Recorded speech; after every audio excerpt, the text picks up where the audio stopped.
Hi, my name's Katie, and welcome to my channel. I've never done this type of video before, so hello! This is gonna be more of a loose commentary video. I have a very light script that I'm following for this, but I just kinda wanted to talk about the new Fortnite chapter, the Chapter 7. It just dropped less than a week ago, and I have a lot I want to say about it. And what better place to start than the loot pool? Starting off with our shotguns, we have the Iron Pump, which is a return to form for pump shotguns, I'd say. It's very strong, but not boxing out the other shotguns in the meta that we'll talk about in a bit. And I'd say it feels really reminiscent of the original Chapter 1 pump shotgun, which after a year of the super strong, super good against boxes, like Sentinel pump that we had in Chapter 6, I think it's a good change of pace. And also, it has 5 clips in the mag.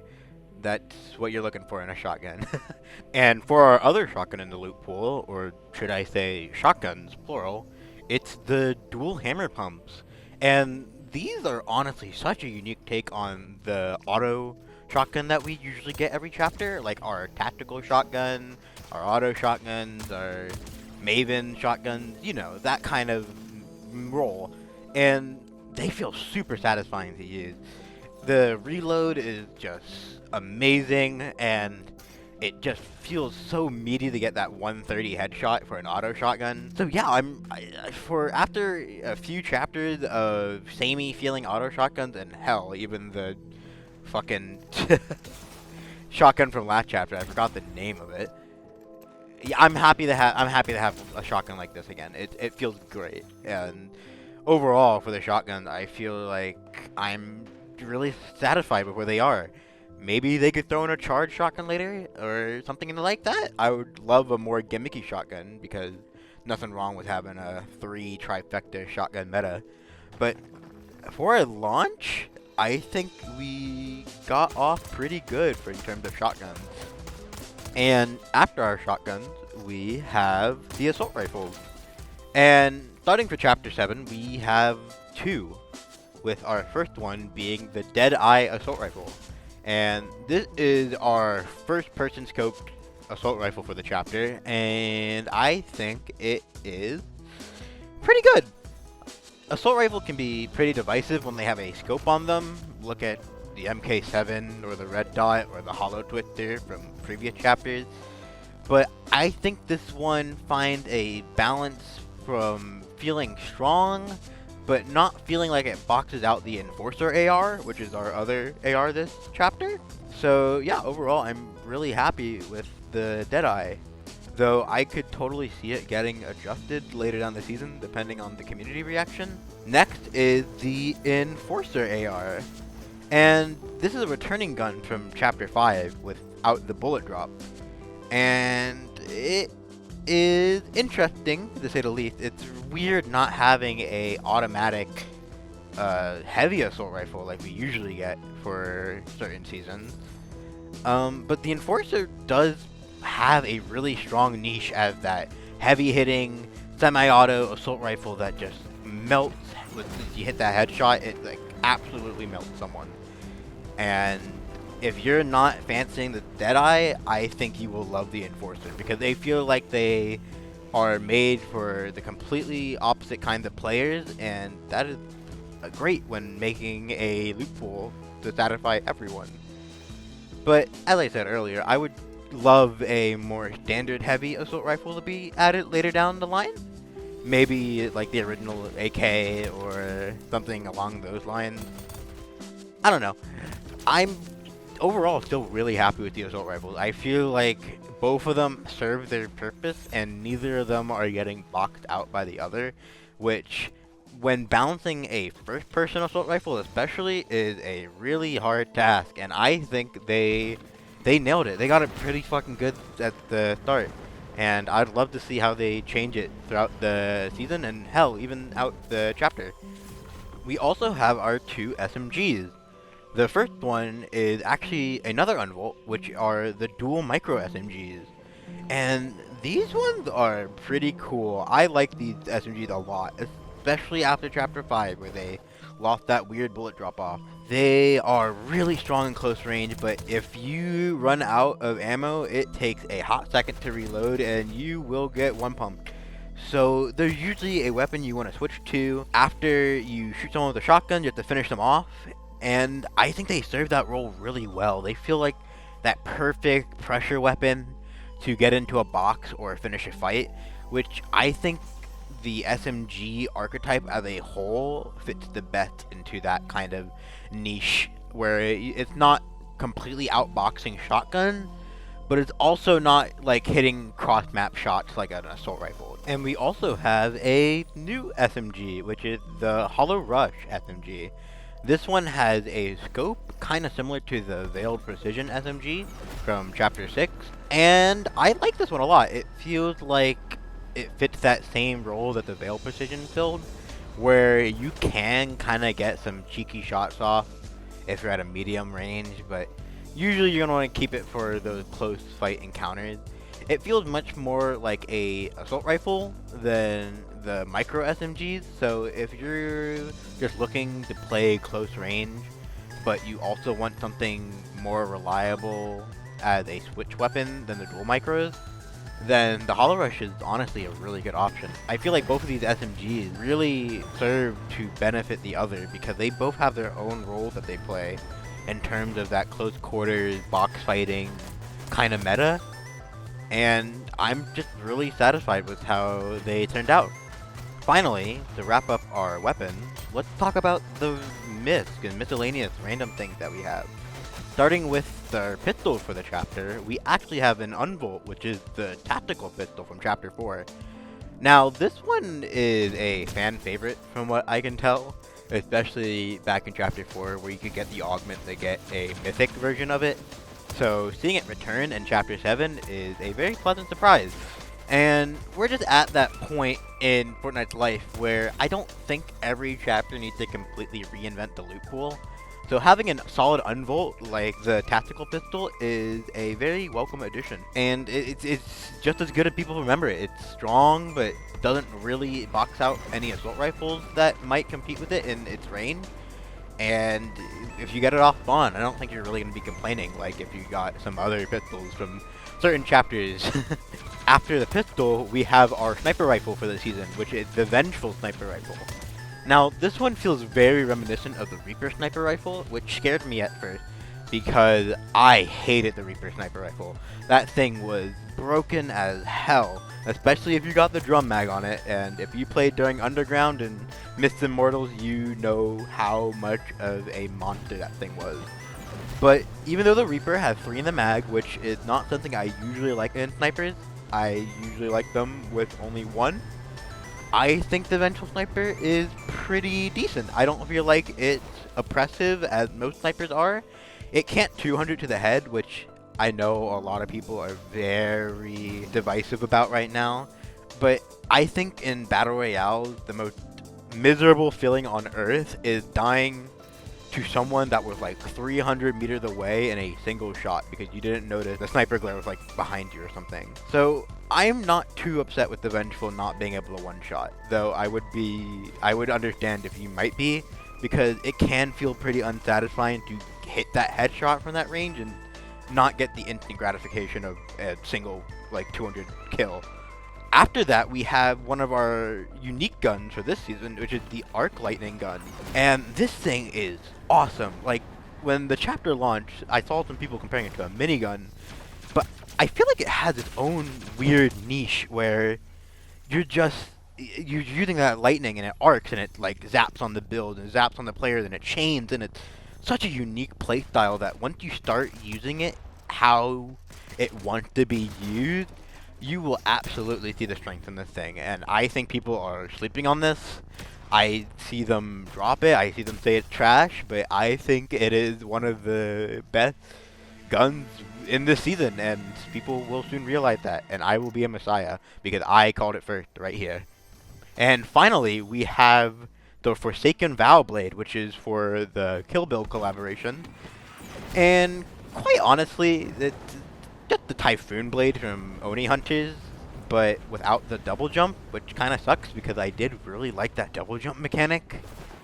And it's good, it's decent. If you find the portal to it, you should probably take it, but I can see you not. It's very situational, as all melee weapons are. But the sprint is strong. It's like the Typhoon Blade, where if you get it, you get it. You're gonna use it for the mobility. Not exactly a box fighting weapon or something that's really gonna save you in a pinch, but it's cool to have. It's neat. I'm always a sucker for melee weapons, even if they're not the strongest, because I think hitting people with a bat or a sword in a game where you can get your head blown off with a shotgun is one of the funniest things you can do in the game. So I am all for more wacky melee weapons being added throughout the chapter. And finally, the mobility, which is the wingsuit this season, and oh my god, I love this thing so much. Word cannot describe how satisfying this feels to use. I will show some footage of me using it, but like, I don't even think that does it justice.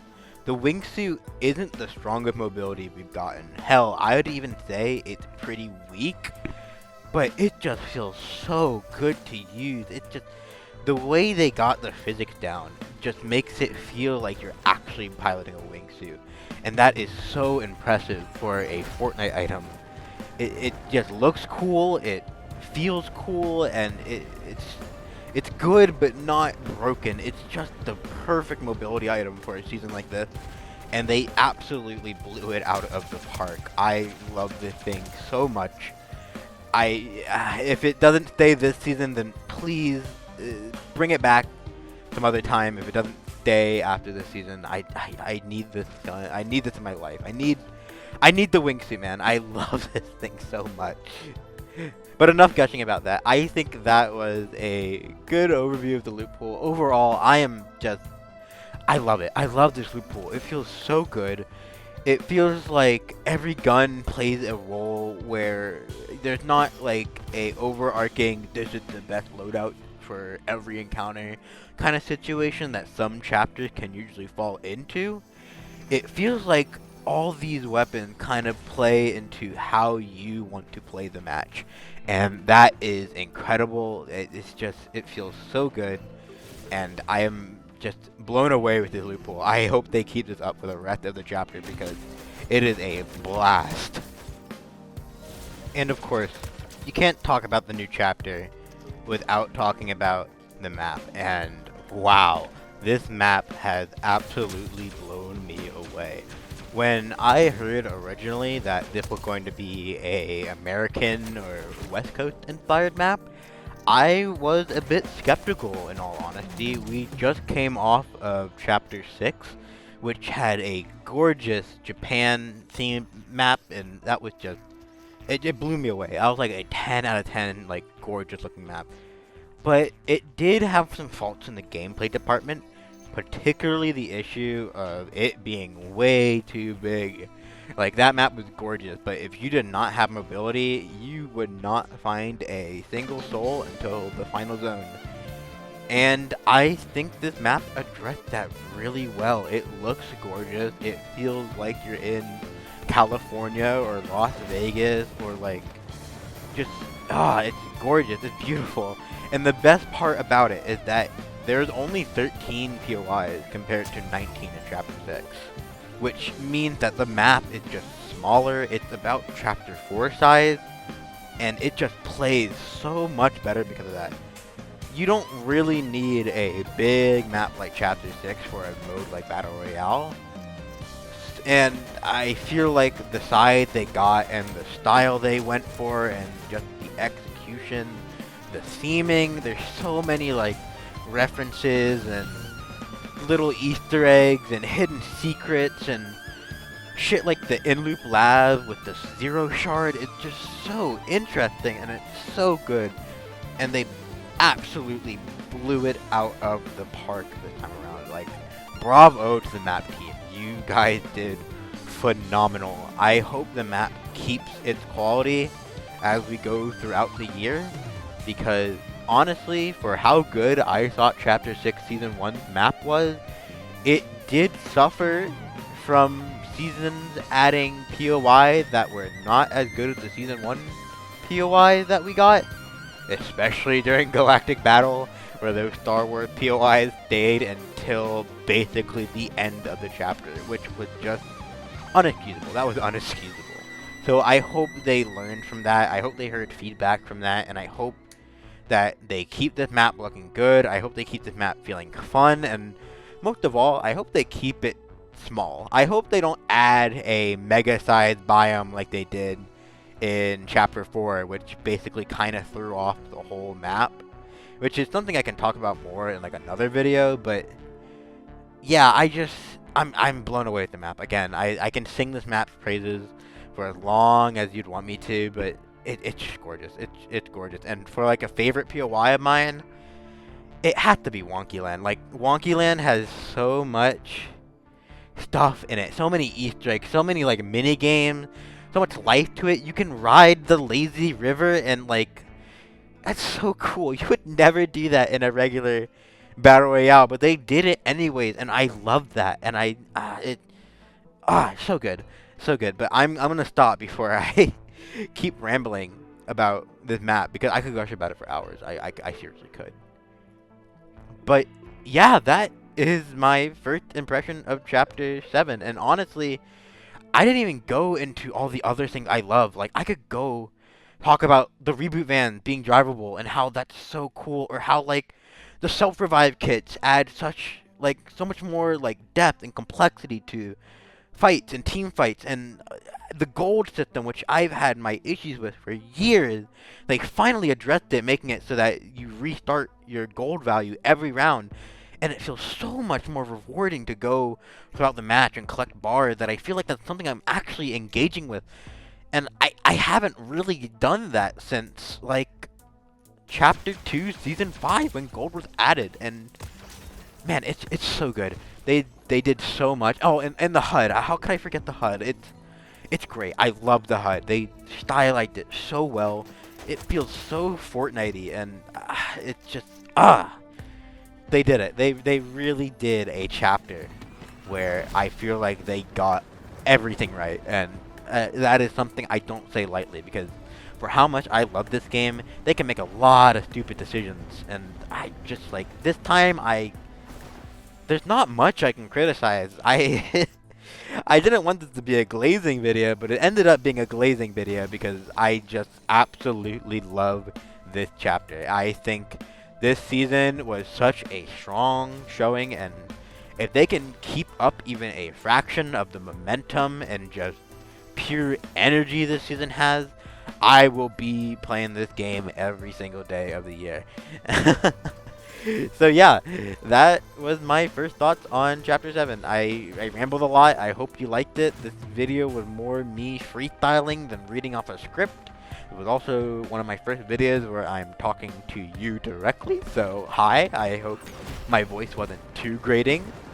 And yeah, that's Chapter 7. I will probably keep updating you guys on my thoughts and feelings as we go throughout the year, because I think having a good reference point is super interesting to look back on. But for now, I'm blown away. So I hope you enjoyed this video. Do the usual YouTube shit or whatever. You know the drill. And yeah, my name is Katie, and I will see you in the next video. Bye bye.